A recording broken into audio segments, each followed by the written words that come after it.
தென்னாட்டுடைய சிவனையை போற்றி எந்நாட்டவர்க்கும் இறைவா போற்றி. சிவனுக்குரிய நட்சத்திரம் அப்படின்னா திருவாதிரை நட்சத்திரம் சிவனுக்குரியதுங்க.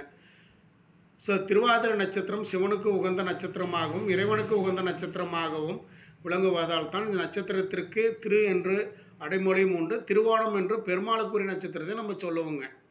ஆண் குழந்தைகளுக்கு சிவனேசன், சிவபிரியன், சங்கரன், சிவசங்கரன், பரமசிவன், சொக்கலிங்கம், நாகலிங்கம், அஞ்செழுத்துக்கு திருவாசகம், சிவலிங்கம், சுந்தரேசன், சர்வேஸ்வரன் என்று பெண்களுக்கும் சங்கரி, சிவசங்கரி, விசாலாட்சி, ஆதிரை, சிவகாமி, மீனாட்சி, காமாட்சி என்று பெயர்கள் சூட்டுவதும் வழக்குங்க. நட்சத்திர அடிப்படையில் தெய்வங்களுக்கு அடிப்படையிலும் சூட்டினால் எதிர்காலம் இனிமையாகவே அமையுங்க. ஸோ இது பார்த்திங்கன்னா இந்த மாதிரி ஒரு சிவனுக்குரிய நாமங்களை உச்சரித்து நம்ம தீயில பேர் முடியாமல் இருக்கணுங்க. மாலத்தி, சாந்தி, காந்தி, வசந்தி, ரேவதி இந்த மாதிரி தீயில முடியாமல் இருக்கணுங்க. பிரியால பேர் எழுத்துக்கள் முடியாமல் இருக்கணுங்க. அதே மாதிரி சுமதி அந்த பேரும் இருக்கக்கூடாதுங்க. இதெல்லாம் வாழ்க்கையில் ஒரு முன்னேற்றம் அப்படின்றதே இருக்காதுங்க. லட்சுமின்னு பேர் வைக்கக்கூடாது, செல்வின்னு பேர் வைக்கக்கூடாது. எங்கள் வாழ்க்கையில் ஒரு நிம்மதியும் இருக்காதுங்களாம்மா. அதனால் இந்த பேர் கொண்டவங்க நான் சொன்ன விஷயங்களை கேட்டு பாருங்கள், அந்த பிரச்சனைகளும் கொடுக்குங்க.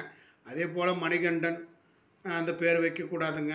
அப்புறம் அருண்குமார், அஜித்குமார், சுப்பிரமணி இந்த மாதிரி பேர்கள் வச்சாவே அவங்களுக்கு விபத்துக்கள் ஏற்பட்டு கை கால் உடையுங்க. கை கால் உடஞ்சி இந்த ராடு இந்த மாதிரி ஏதாவது ஒன்று அது மாதிரி ஏதாவது ஒரு பிளேட்டு ராடு இந்த மாதிரி வைக்கிற வாய்ப்புகள் வந்துடுங்க அவங்களுக்கு. அதனால் இந்த மாதிரி பேருக்கள் அந்த வைக்காமல் தவிர்க்கிறது ரொம்ப நல்லதுங்க. அது மாதிரி நிறையா விஷயம் இருக்குதுங்க. ஒரு பேர் வைக்கணுங்க, கடவுளுக்குரிய பேராகவும் இருக்கணும், அந்த பேர் வேலையும் செய்யணுங்க. அந்த மாதிரி வச்சு போட்டிங்கன்னா ஒன்றும் பாதிப்பு இல்லைங்க. அனைவருக்கும் அனைத்தும் கிடைக்கட்டும். நன்றி, வணக்கம்.